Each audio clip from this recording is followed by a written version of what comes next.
This is the battlefield in Laos.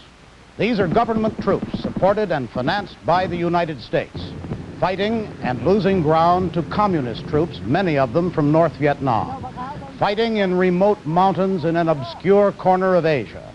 It looks and sounds familiar. Just when the United States is gradually pulling out of Vietnam, there is a rush of concern that Laos may become another Vietnam. Not so, says the administration, and says why. Well, the president won't let it happen, that's why. I mean, we have learned one lesson, and that is that we're not going to fight any major wars in the mainland of Asia again, and we're not going to send American troops there.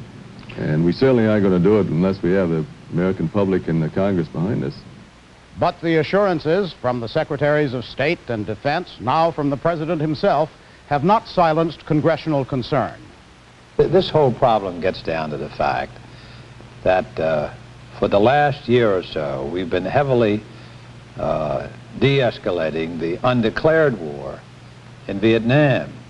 At the same time, we've been heavily escalating not only the undeclared but the undisclosed war in Laos.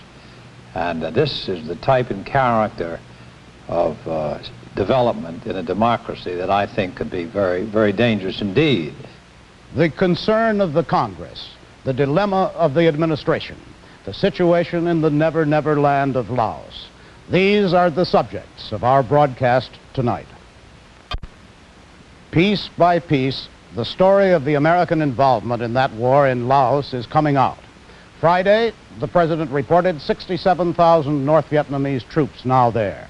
Yesterday, the White House said that it will issue a regular, up-to-date account of U.S. casualties in Laos. Today, American jets from Thailand and from carriers in the Gulf of Tonkin continued to fly a heavy schedule of missions against the North Vietnamese and Pathet Lao, whose vanguard has now pushed to within 14 miles of the royal capital of Luang Prabang. In the administrative capital, Vientiane, the Prime Minister, Suvarnabhumi, is waiting for the delivery of the peace demands of his half-brother and antagonist, the communist Prince Suvarnabhumi.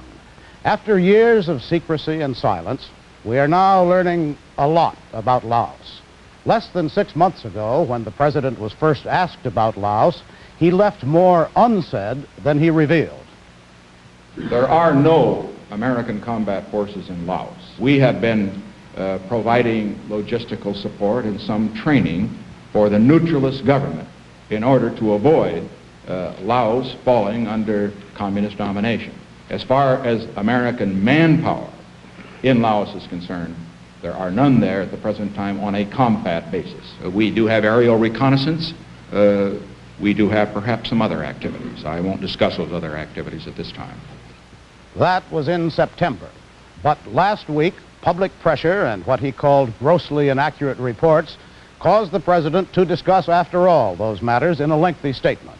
He still did not tell all. The President disclosed no precise figures on the dimensions of American air power being used in Laos, no accounting of the cost of our support, estimated at several $100 million a year, no definition of the degree of command as distinct from advisory functions exercised by Americans there. Inevitably, the presidential statement on Laos has raised many questions, as many as it answered. The questions clearly derive from continued congressional and public uneasiness over the war in Vietnam. Laos is a theater of that war. It could hardly be otherwise. For 1,000 miles, the borders of Laos march with those of North Vietnam. And for a further 300 miles, Laos borders on South Vietnam. That's the geographical explanation for the Ho Chi Minh Trail, along which President Nixon says the great bulk of the men and supplies of the war in South Vietnam are infiltrated. In addition, Laos shares 264 miles of border in the north with communist China, and another 1,000 miles to the west with threatened Thailand. To its south is Cambodia. The strategic implications are clear. Any change in the status of Laos must send tremors throughout the entire area. Moreover, Laos is terribly vulnerable. Here is a country larger than Great Britain, with a population of less than 3 million people. Whenever it suits them, the more numerous and warlike North Vietnamese can move into Laos, and it's been suiting them for the last 500 years, particularly during the recent years of the war in Vietnam. To control the border areas of Laos was absolutely essential to North Vietnam's strategy. Step back only 9 years in history, and you find it was Laos, even more than Vietnam itself, that was the most important foreign policy problem to a newly elected president. The security of all Southeast Asia will be endangered if Laos loses its neutral independence. Its own safety runs with the safety of us all, in real neutrality observed by all. I want to make it clear to the American people and to all the world that all we want in Laos is peace, not war. A truly neutral government, not a Cold War pawn. A settlement concluded at the conference table and not on the battlefield. Now, what President Kennedy did about Laos was to get an international agreement to cool things off. When he met Khrushchev in 1961, the one thing they agreed on was not to let Laos become an active theater of war.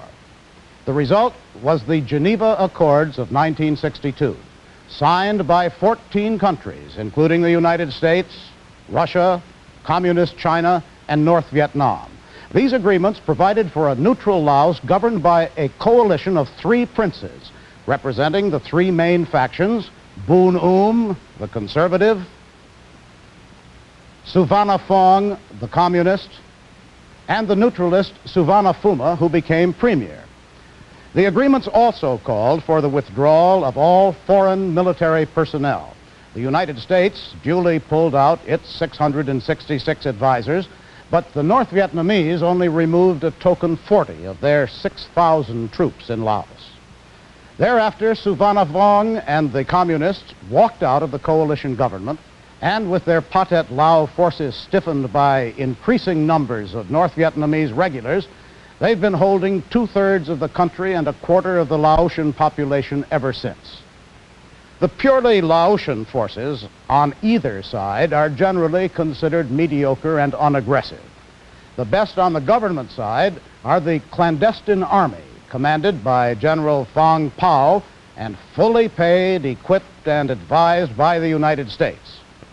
The Pathet Lao, although trained in North Vietnamese tactics and equipped with Russian and Chinese weapons, are not considered very formidable either. Left to themselves, the opposing Laotian forces would probably cancel each other out.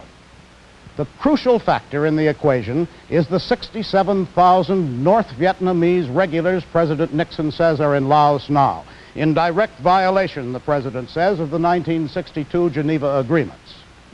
In spite of American equipment, advice, and above all, air power, the North Vietnamese hold the military initiative in Laos today.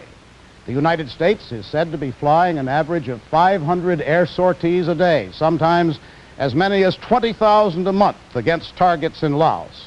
Most of these strikes come from U.S. bases across the Mekong River in Thailand. The White House said we made our first B-52 strike last month. But U.S. air power has still not been enough to do more than slow down the North Vietnamese forces. In the past couple of weeks, they have moved deeper into government territory than they ever have. Bernard Kalb reports on the resulting situation and what it means. Laos has a way of vanishing for a few months each year. That's usually when the monsoon rains begin, about May. That's when the war dies down, when the world forgets that Laos even exists. But then, with the dry season, one side or the other starts up the war again, and Laos recurs, so to speak. And that's the situation right now. The North Vietnamese have just retaken the strategic Plain of Jars. These are Laos's newest refugees being evacuated just before the communists moved in. The most tragic victims of the seesaw, not-so-secret war in Laos are the refugees. The official estimate is that about 1 out of every 4 Laos has been a refugee, more than 600,000 of them. Some have been refugees more than once. Laos has the most displaced national population in the world. Some of these Lao refugees were relieved to get away from the war, but there are reports that some were encouraged to go, to deny the communists the manpower of these people. What goes through the minds of these refugees? Well, I've talked with hundreds of refugees from towns and villages all over northeastern Laos in the last 6 months. What they talk most about is American bombing, being told by the male soldiers of the Royal Lao government side to leave their villages, and having to do porterage, that is, carrying arms and food for Pathet Lao soldiers. The thing they're most concerned about is the bombing, and particularly American bombing. Until 1967, Lao bombing by T-28s outnumbered was greater than American bombing. But starting in 1968, and particularly in 1969, after President Johnson stopped the bombing in North Vietnam and diverted the jets into Laos, American bombing has been a constant day and night affair for the refugees. They say that the planes came over all the time, shot at everything: people, cows, buffaloes, houses, rice fields, schools. They say that there were ordinary bombs, napalm, phosphorus, and anti-personnel bombs. They all say that they've lived for the last 2 years, mostly underground. What about American military fighter bombers, planes operating out of Thailand, attacking North Vietnamese positions in northeast Laos? Can you comment on that? Oh, I have no comment on that at all. We are the armed reconnaissance, but that has nothing to do with bombing or anything. Any comment on the reports of an escalated American military commitment, reports of larger bombers, B-52s operating? Could you comment on any of that, sir? Well, I just might make a comment. We have no commitment in Laos. Our military assistance and materiel is being supplied pursuant to the request of the Royal Lao government and in consonance with the Geneva Agreements of 1962. But to any question that would request an itemization of American military involvement, what would be the official American reply here, sir? Oh, there would certainly be no comment. Thank you very much, Mr. Ambassador. The official American establishment in Laos is very much on the defensive on these sensitive matters. But one American reporter, based in Vientiane, recently managed to slip into Long Cheng, the top-secret CIA-supported base for guerrilla operations against the communists. Basically, Long Cheng is a logistics base. They fly things in there in big planes and fly them out to the front, small planes. This includes soldiers. We saw half a dozen transport planes there, DC-3s, Caribous. The strip can take bigger ones. We saw about a dozen T-28 unmarked single-engine propeller bombers. These are flown by Lao and male pilots, but the Americans do all the maintenance, and these planes are part of a pool that runs out of Thailand, so an American pilot will shuttle them back and forth. The real thing they want to keep secret there, most of all, is that the U.S. Air Force runs Jolly Green Giant rescue helicopters out of there. This is an admission that the U.S. bombs Laos. You can hear the American jets roaring overhead, and they lose about 10 or 12 Americans a month here. Are there more Long Chengs in Laos? Nothing as big as Long Cheng, but there are these little CIA hideaways tucked in the hills. There are a lot, over a couple, half a dozen or so, over on the Bolavens Plateau. These are used for trail watching, maybe sending in some people to cause mischief once in a while. There are others up by the Chinese border.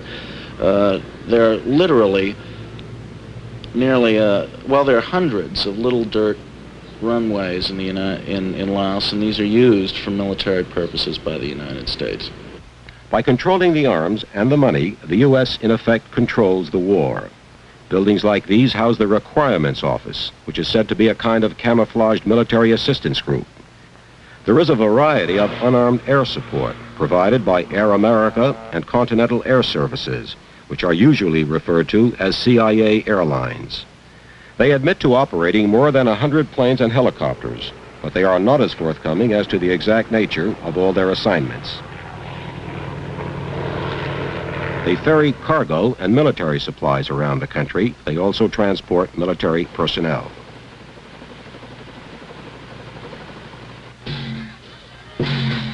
The people of Vientiane and Laos have been described as the least urgent souls on earth. To hurry, to be desperate or frantic, the way a Westerner might be in the face of crisis, is looked upon with national embarrassment as a confession of human bankruptcy. Vientiane is a city that can live side by side with its worst enemies. On one of the most locally expensive pieces of real estate in town, you find the official residence of the communist Pathet Lao, and its objective is nothing less than taking over the country. And not far away, another anomaly, you find the Pathet Lao's accomplices, the embassy of North Vietnam. Even the North Vietnamese may be a bit perplexed to find themselves sharing a capital with the embassy of South Vietnam just a few dusty streets away. That is Laos. What else is Laos is that you can find the embassy of Communist China in the midst of all this. And everyone knows that Peking helped supply the guns to the Pathet Lao and to the North Vietnamese in their effort to make Laos a communist state. The Greater Vientiane panorama is filled with odd political economic contrasts. There are Laos who will quickly agree, but they know too that the Laos are powerless. They are very scared. They know that there is war in this country and most of them are affected. But they feel that they are not capable to influence the course of the events. A funeral in Vientiane for a cabinet minister's pilot's son. It's reported by Americans here that the Laos in recent months have been losing an average of more than 10 men a day, killed in action fighting the enemy. In a country of less than 3 million people, that's a lot of war death. For the United States, one major priority in Laos has been to try to interdict the heavy flow of Hanoi's men and material down the Ho Chi Minh Trail. Spilling North Vietnamese blood on the trail would save American blood in South Vietnam. But the question now is whether Hanoi will follow up its latest successful offensive in Laos. There isn't an American in the country who doesn't believe that Hanoi, if it should make that critical decision, could cut through the Royal Lao forces and the U.S. bombing and reach the Mekong River. What would the U.S. do then? Escalate in Laos? Get out? What? That is the agonizing question that North Vietnam can fling at the White House. Bernard Kalb, CBS News, Vientiane. At the time of the Geneva Agreements in 1962, the United States accepted Prince Suvarnabhuma as prime minister with some reluctance. He was a neutralist, but he seemed to be more neutral on the side of the communists. Indeed, he was their candidate. Since then, he has emerged as a pro-Western nationalist. If his position is now threatened by the growing North Vietnamese strength in Laos, Suvarnabhuma did not admit it to CBS News correspondent Bill McLaughlin. Despite everything, we should not give too much importance to this offensive. Of course, we have lost men. Of course, we've lost some ground. But so far, it has not exceeded the range of normal offensives. I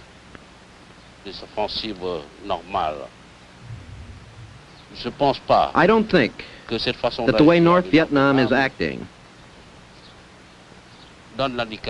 gives any indication that the North Vietnamese wish to commit the U.S. more deeply in the war in Indochina. Would you know what the extent of the U.S. military involvement in Laos is? Do you know what the United States is doing here? Yes. When need arises, we ask for material aid. We ask also for the intervention of U.S. Air Forces for surveillance against infiltration and, if necessary, to bomb the invaders. What do you think would happen to Laos if there was no U.S. air support? If we were left to ourselves, the whole country would come communist. The whole country would be invaded by North Vietnam. However, it's the duty of the United States to protect us. Are you afraid that Laos could become another Vietnam? No. What I've always sought is to prevent Laos from becoming another Vietnam. That's why I've always rejected the introduction of foreign troops into Laos. Your Highness, are you concerned about the activities of the Central Intelligence Agency in Laos? I cannot say anything about this matter. Prime Minister Suvarnabhumi says it is the duty of the United States to protect us. The validity of that interpretation is precisely what the current controversy over Laos is about. CBS News correspondent Marvin Kalb discussed it with some concerned senators. Senator, do you believe that the United States should be in the business of protecting Laotian independence? I do not. I don't see why 10,000 miles away we have to babysit the world and gendarme the world at the cost of many billions of dollars a month in these countries, when at the same time we know how desperately we need this money for the growing domestic problems at home. But I, and I think most of my colleagues, wish is a disengagement of both Vietnam and Laos. These recent activities in Laos make us apprehensive that we're getting deeper involved there, a deeper involvement. We are undoubtedly doing more to end the whole involvement than has ever been done before by the Kennedy or Johnson administrations who were building it up. Naturally, with the President's great success in de-escalating the Vietnamese War, it's essential for critics to talk about something else. Hence, they've grabbed at Laos in the hope of creating an issue there. I think this ploy is going to fail. I think it's too transparent, it's ridiculous, and in relation to our commitments in Vietnam, which are heavy and unfortunate, our commitments in Laos are of a different nature. They are air commitments to protect our troops in Vietnam. I don't know why we've fallen into an attitude in some parts of this country where we think it's all right to use 500 bombers a day against a country and then say it's a very limited operation, that we're going to be careful not to put in ground forces. I might say that that's how we got started in Vietnam. We had helicopters over there and reconnaissance flights and advisors, and we were given assurances that we weren't going into a land war in Asia. But we've got 500,000 men in on the ground now. The President, and I support him, I know that he has great problems. And his choices are very limited. But I think the risk that involved in taking our small number of troops out of there is so much less than the risk involved in perhaps the North Vietnamese making a larger war. I think the risk to take is to get out. Whatever may be the ultimate intentions of North Vietnam and Laos, it is clear that they have already succeeded in disturbing the mantle of calm with which President Nixon has wrapped the Vietnam debate in this country. The administration's dilemma arises from the fact that in spite of all that the United States has been able to do for Laos short of ground combat, Hanoi still holds the country at its mercy. North Vietnam can take Laos. It has been able to do so for years, had it been willing to pay the price. However, Hanoi may not be aiming at a military conquest with all its legal and moral implications and with the risk of military overextension. North Vietnam may instead be trying to create the conditions for a political rather than a physical takeover. That's what Pathet Lao Prince Suvarnabhumu's invitation to discuss a new coalition government sounds like. Such a solution, if it is a solution, would present the administration with problems only slightly less painful than whether to introduce ground troops to stem the tide in Laos. A communist-dominated government in Laos would cause consternation in Bangkok and Saigon, two places where the American commitment still runs. The North Vietnamese are experts at discovering and exploiting contradictions in American policy. That's what they're doing now in Laos. They see the war there as an extension of their war in Vietnam, and they're forcing us to see it that way too. As long as the war in Vietnam continues, Hanoi can cause us much distress in Laos. It is an opportunity they are not likely to forego. This is Charles Collingwood. Good night.